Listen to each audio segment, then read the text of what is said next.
បងប្អូនចង់ដឹងអត់ថាតើទិញម៉ូទ័រទទួលបានអ្វីខ្លះបងប្អូនច្រើនណាស់តែសួរទិញម៉ូទ័របានអីខ្លះបងប្អូនម៉ូទ័រលាងឡានទិញទៅត្រូវបានរបស់គ្រប់មុខយកទៅចាប់ទឹកឲ្យភ្លើងទេ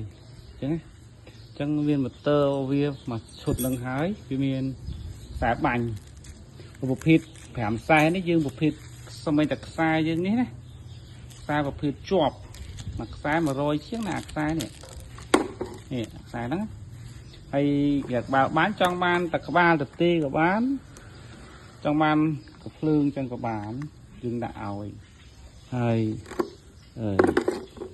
ប្រអប់បជាអូឡូតត្រង់ទឹកអញ្ចឹងបងប្អូនមានមួយឈុតទាំងអស់ហើយចាប់ទឹកឲ្យភ្លើងទេណាអញ្ចឹងសម្រាប់ឈុត5ខ្សែនេះគឺយើងឲ្យខ្សែរហូតដល់ពួកអស់នេះណាតែគាត់តែខ្សែនេះខុសគ្នាប្រហែលហើយវាតឡើងបងប្អូនវាតឡើងខ្ញុំបញ្ជាក់អញ្ចឹង